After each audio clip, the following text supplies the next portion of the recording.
Good morning, everyone, and welcome to RK Leadership's presentation on employee engagement. Let's dive right in. So, what is employee engagement? Employee engagement is a workplace approach resulting in the right conditions for all the members of the organization to give their best each day, committed to their organization's goals and values, motivated to contribute to the organizational success with an enhanced sense of their own well-being. Now, what are some of the key elements? Some of the key elements involve both emotional, feeling passionate about one's work, and intellectual. And what that means is understanding one's role in the organization. So, what is empowering leadership? Before we jump into the empowering leadership, I want to walk through what employee engagement really means. It's beyond job satisfaction. So employee engagement is more than just a job satisfaction. It encompasses how emotionally invested employees are in their work and the company's goals. Engaged employees don't just work for a paycheck or the next promotion, but work on behalf of the organization's interests. What does emotional and intellectual commitment mean? It involves both emotional connection, so that feeling of passionate and being proud of your job, and the intellectual commitment is fully understanding the role and its important to the organization, the importance to the organization. Another aspect is active participation. So engaged employees actively contribute ideas, they seek out new ways to improve and go that extra mile. They are enthusiastic about and often serve as a brand ambassador outside the workplace. So one of the important pieces of that is, are you proud to wear your company's logo outside of your workplace? That's what that means. And the alignment with company goals and values. So engagement means employees' personal values and goals align with those of the organization. And this alignment drives employees to put their discretionary efforts, that extra effort which goes beyond the basic requirements of their job. So that's some of the points in terms of what in employee engagement really means. Now let's dive into empowering leadership. Empowering leadership is a style that fosters a sense of autonomy, confidence, and control among team members, encouraging them to take initiative and make decisions. A leadership approach that involves sharing power, authority, and decision making with employees. It emphasizes the development of employees' skills, confidence, and self resilience, in enabling them to perform tasks independently and contribute effectively to the organizational goals. This approach is pivotal in modern organizational dynamics, enhancing both individual and collective performances. Now, what are some key characteristics? One, creating a clear vision and shared goals. So set clear expectations, goals, and align them to their work to the company's vision and mission so that they can see their value. Delegation and autonomy. Empowering leaders delegate meaningful tasks and responsibilities, allowing employees to exercise autonomy in how they approach their complete how they approach and complete their work. Number three, encouragement of innovation and risk taking. This leadership style fosters an environment where taking calculated risks and experimenting with new ideas are encouraged, not penalized. Number four, providing resources and support. Leaders ensure that team members have access to necessary resources, training, and support to perform their tasks effectively and grow professionally. Recognition and reward. So empowering leaders acknowledge and reward initiatives and achievements, reinforcing positive behaviors and outcomes. Number six, two-way communication. They prioritize open two-way communication, listening to their employees' ideas and feedback, and making them feel valued and heard. Number seven, building trust and respect. Trust is a cornerstone of empowering leadership. Leaders trust their employees' abilities and judgment, creating a respectful and trusting atmosphere. Number 8, encouraging skill and personal development. Focusing on the continuous improvement and development of their employees' skills and competencies is key. This includes providing opportunities for learning and growth and succession planning. Number 9, fostering a collaborative environment. Empowering leaders promote teamwork and collaboration, encouraging employees to work together and leverage each other's strengths. Number 10, inclusivity and diversity. They value diverse perspectives and encourage inclusivity, recognizing that variety of viewpoints can lead to more innovative solutions. Diversity is not just gender, race, it's about diversity of intellect, experience, and industry. Role modeling. These leaders lead by example, demonstrating the behaviors and attitudes they wish to see in their teams. Now, here are some of the aspects of employee engagement. The nature of the job itself. People are more engaged if they actually want to be in the role or doing the job itself that they want to do, that they're interested in. Whether the employee feels mentally stimulated. So again, is their role challenging them? Are they in the right role, in the right seat? Very important. Trust and communication. Employees feel so much more engaged if there is trust between them and the leaders, and there's open communication and transparent communication for that sake. And see how employees' work contribute to the company. So we talked about that, how they, their work aligns with the vision and the mission of the company. Are there opportunities of growth within the organization? So do they have opportunities to grow within? Is there, a succession plan made for them? Is there a development plan? Can they move up, where they want to go and, meet their career aspirations? Or is this a flat organization where they'd have to wait years and years for somebody to move out and a whole bunch of people competing for one position? And the level of pride of an employee. So again, people are proud and they take pride in their work, and it's important that again they have meaningful work and they're challenged, and the work is valued for them to feel that pride. So let's now talk about why is employee engagement important. So employee engagement is important because it enhances productivity. Engaged employees are more productive, contributing positively to the bottom line. It increases the quality of work. Engagement often leads to higher quality output as employees take pride in their work. Again, we talked about that. Innovation and creativity. Engaged employees are more likely to contribute to ideas and innovations driving organizational growth. Employee retention.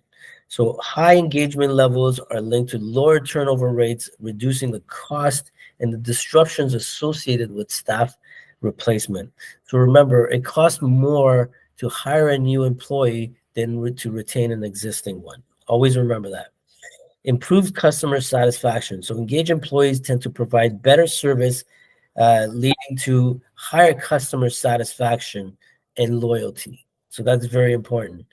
In order for you to go out and get more business, and in order for you to satisfy your customers, you need to satisfy your employees first. Now, what is the impact on the organization? So the impact on the organization is financial performance. So studies consistently show a strong link between high engagement levels and improved financial performance, including profitability and shareholder return. Competitive advantage. So engaged workforce can create a significant competitive edge in terms of innovation, customer service, and operational efficiency. Organizational resilience. Now, engaged employees are more resilient during times of change or crisis, adapting more effectively to new situations. Talent attraction. So organizations with high engagement levels are often seen as desirable places to work, attracting top talent. And remember that people talk to people. So if somebody's got a friend that works in an organization and they love it, they love their boss and the culture, guess what? They're going to be bragging about it to their friends on social media, etc. And the workplace culture. Engagement fosters a positive workplace culture, enhancing teamwork, mutual respect, and alignment with the organizational goals. Now, let's talk about what are some effective strategies to improve employee engagement. So, to boost employee engagement effectively, leaders can adopt a variety of actionable strategies. These strategies are centered around enhancing communication, recognition, personal development, and work life balance. Implementing these can lead to a more motivated, committed, and productive workforce. Here's a breakdown on some of the strategies. So, number one, ensure a great onboarding experience. So again, everything starts from day one. How do you make people feel from day one in your organization? Do they have the hardware, software? Do they have their laptops to start looking at things? Do they have the proper software installed and not waiting months and months for these to be to be put on their laptop, or even to get a physical laptop? And I've seen this happen. Policies and procedures. So do they have a copy of the policies and procedures? Does your organization even have processes and procedures so they can go look through it, and they can ask questions from it? So one of the things, if you're looking in terms of innovation, what I like to do with my recent teams is turn those processes and procedures into videos so people can watch them. In the new generation likes watching things versus reading. So, that's something that you can take away. So the onboarding, and then mentor or a help buddy. So you set the new person with a mentor, so they can kind of help them, walk them through the processes and what the company does. Have a help buddy, so you sign them to a help buddy who can walk them through everything, introduce them to people, etc. So those are some key points for on the onboarding experience. Enhancing communication, so regular check-ins, schedule regular one-on-one meetings to discuss progress, challenges, and feedback. This shouldn't be just once a year to satisfy a ticky box. Have quarterly or bi-yearly sessions that are formal. An open door policy. So encouraging open communication by being approachable and available for discussions. I recently uploaded a video discussing this topic, and I believe that open door policy needs to be revised. And instead of you waiting for people to come into your office, you should be going out and communicating with your employees, um, and seeing how they're doing, having a conversation with them, and just having that human interaction, which is important. Now, recognition and appreciation. Timely recognition. So acknowledging and celebrating achievements and milestones promptly. Be specific about what you're recognizing the individual or the team on. Don't be generic about this. Personalize personalized acknowledgement. So tailor recognition to individual preferences. Some may appreciate public praise while others praise or prefer private acknowledgement. The best way to understand this is during your one-on-ones with each individual on your team. And then there's peer-to-peer recognition programs. Implement a system where employees can recognize each other's contributions. I had created an above and beyond system that I can share with whoever that's interested, and it actually worked really well. So if you're interested in receiving a copy of that, of the instructions, let me know, and I can send it to you. Rewarding achievements. So use tangible rewards like bonuses, gifts, and intangible rewards like career opportunities, additional responsibilities to recognize exceptional work. Be creative. It's not always about money. Money is a short term motivator. I would write recognition letters that they would be able to use during their interviews as a supporting document. So just be creative, think outside the box. Number four, focusing on personal development. So this is very important. So career development plans work with employees to create personalized career paths and development plans. In terms of training and development, provide access to training sessions, workshops, seminars that are relevant to their roles and career aspirations. Or if it's something that they want to learn that's new, that's going to help the team out, set them up with that training.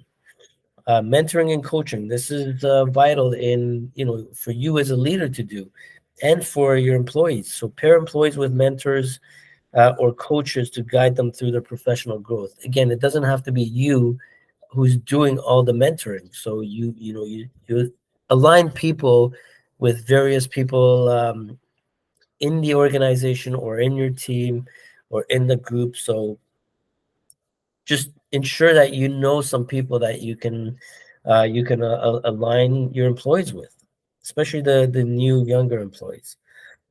And encouraging cross-functional collaboration. So allow employees to work on diverse projects or with different teams to broaden their experience and skills. Very important. Now, promoting a work-life balance.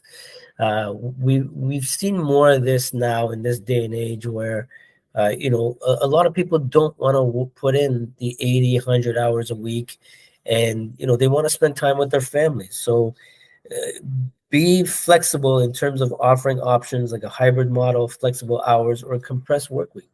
See what works for you.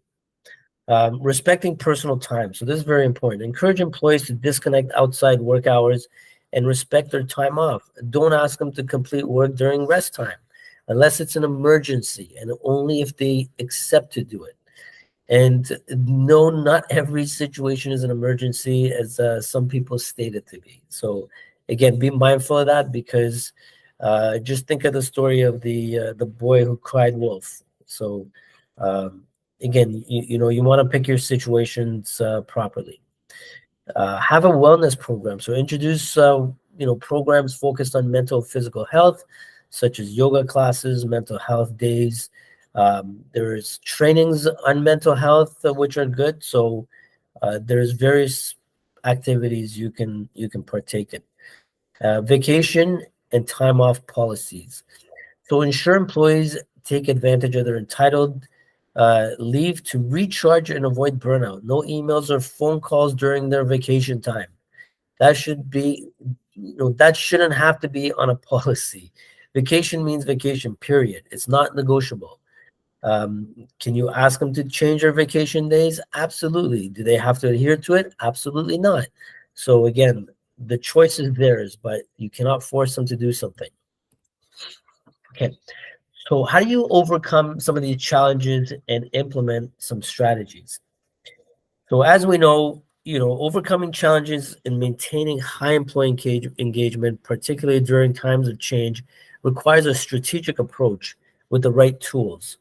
And so here's a guide to help leaders identify and address some common obstacles effectively. So some of the challenges are resistance to change. So how do you deal with resistance to change? So understand that the change can be unsettling for many employees, leading to disengagement. So dealing with resistance to change, some of the strategies are inclusive decision making. So involve employees in the change process, where possible.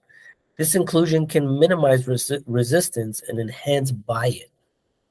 Clear and consistent communication. Regularly communicate the reasons for the changes, the expected outcomes, and how they will impact the employees. So again, be open and transparent with your teams.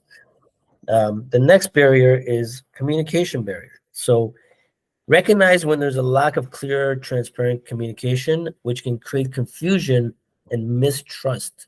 So you don't want that. And what are some of the strategies to deal with that? So again, open forums, establish regular meetings or forums where employees can voice their concerns and ask questions, and feedback mechanisms. So implement systems like surveys or suggestion boxes to gather employee feedback. So again, suggestion boxes could be emails as well, like a anonymous email that you can put in, or there's systems that you can use to receive feedback, and you can do it anonymously as well. So the next one is a lack of recognition. So lack of recognition, note if employees feel undervalued or their achievements go unrecognized. So what are some strategies around that? So we talked about that earlier, but regular appreciation. So develop a culture of regular, meaningful recognition. So remember, it's got to be timely and specific. And this can be through formal programs or informal gestures. Personalized recognition. So tailor recognition to suit individual employees' preferences and achievements. So again, don't make it generic.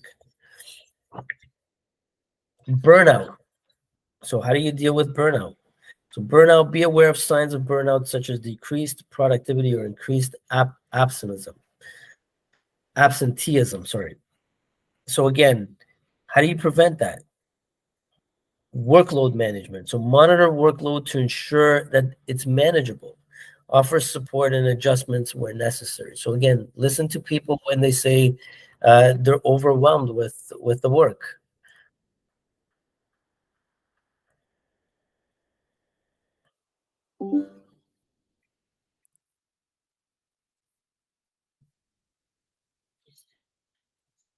Promote the work-life balance. So we talked about that. Encourage breaks, vacations, and flexible work arrangements to help employees recharge. So next one is disconnect with company vision. So how do you reconnect employees with the company vision? And you can do that by reiterating the vision and the goals. Regularly communicate the company's vision and goals, and how each employee employee's role contributes to these objectives. So again, if you have a scorecard for your company, make sure that you're going through that scorecard on a monthly basis to see how the work is aligning, how your version of the scorecard is aligning with the version of the company's scorecard and the vision as well. How are you guys connected?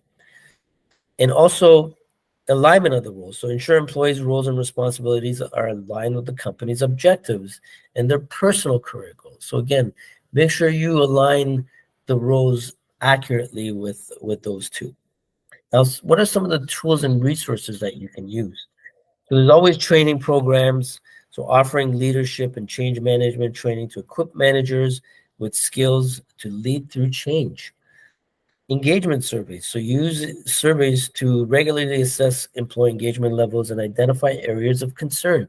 This is a big one. People will give you feedback if you're willing to do something about it.